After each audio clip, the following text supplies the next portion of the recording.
So today's guest is not one person, but several people. We had the opportunity to talk with some of the protesters at Union Park just outside the security perimeter, where a big group of people gathered all day on Monday to watch speakers from a stage that was actually between two very dusty softball fields. They handed out old school signs with the wooden handles. Some people were actually selling T-shirts. Some people brought their babies in strollers. But it was a really interesting scene. It sort of had a festival like atmosphere. At the same time, of course, you had this mix of like pretty typical Antifa style folks with everything covered, faces covered, lots of Palestinian flags, lots of hipsters, and then also, grandparents and kids in strollers. So I actually think that, though, is fairly interesting in and of itself. After getting back from the protest, I wrote this piece up right away because there's something about what this protest or the people at these protests that represents, I think, is maybe getting lost in all of the coverage that's just looking for a big blowout, which has not yet happened. The numbers have been smaller than what people expected. There's still time, and I think that's also an important point. But in a close election where both parties are playing tug of war over fractional voting blocks, it appears as though a Biden-Harris ceasefire agreement could emerge as a small but fairly meaningful boost for Harris.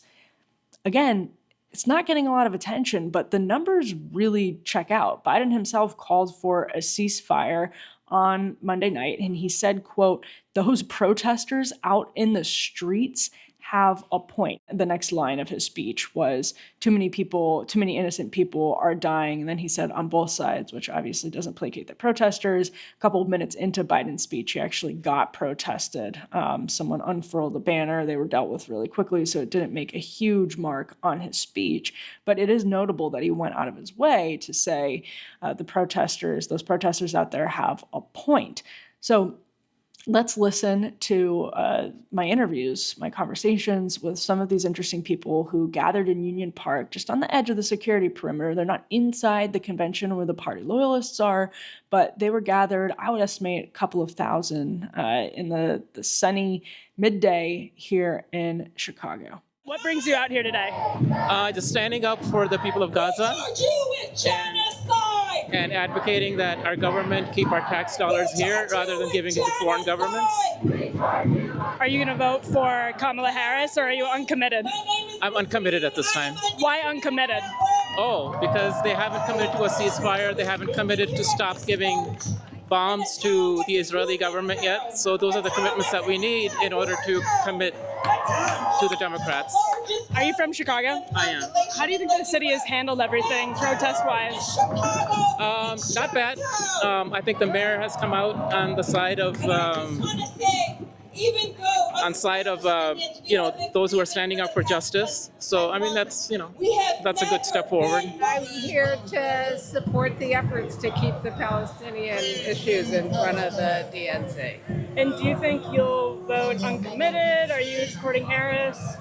I'm going to vote for Harris. Yeah. I'm more afraid of Trump by far, but I want them to pay attention. And you're from the area, so Yes. Has it felt safe and orderly and everything like that so far? It feels like the coverage is sort of like when there's supposed to be like giant tornadoes and they don't come. It seems like the idea is to create fear in the media and chaos that's not actually going on.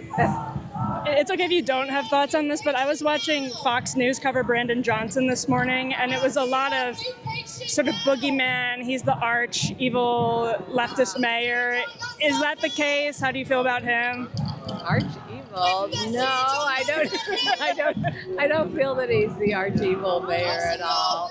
I wish he had taken some more consistent stands than he has since being mayor. I know he's getting used to being mayor, but I have more concerns about the waffling rather than the arch whatever they're saying.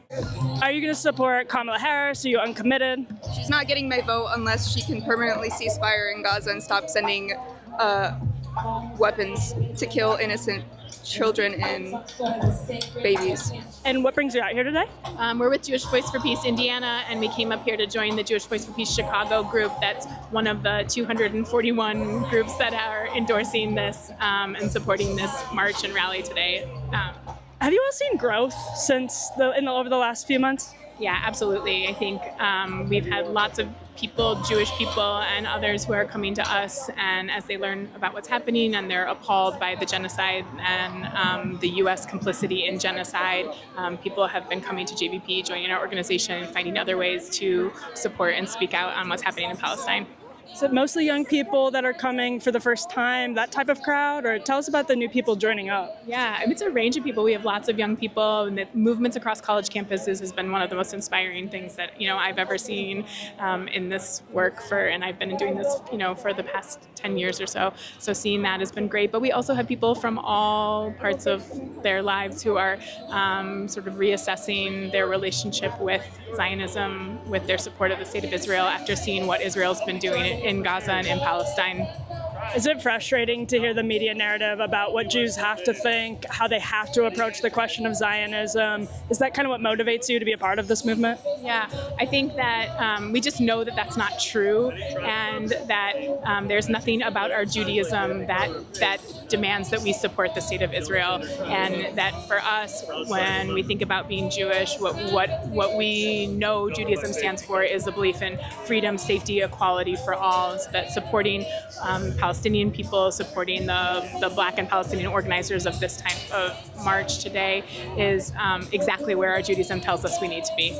Are you personally uncommitted? Are you voting for Kamala Harris? Where are you on that right now? So we're not here at all to tell anybody who to vote for, what they should be doing to vote. But for us, we know that Joe Biden right now has the ability to stop sending weapons to Israel, that whoever is elected in the next election will have the same ability. And so the most important thing for me is a full arms embargo and to end all U.S. aid, to end all weapons to Israel.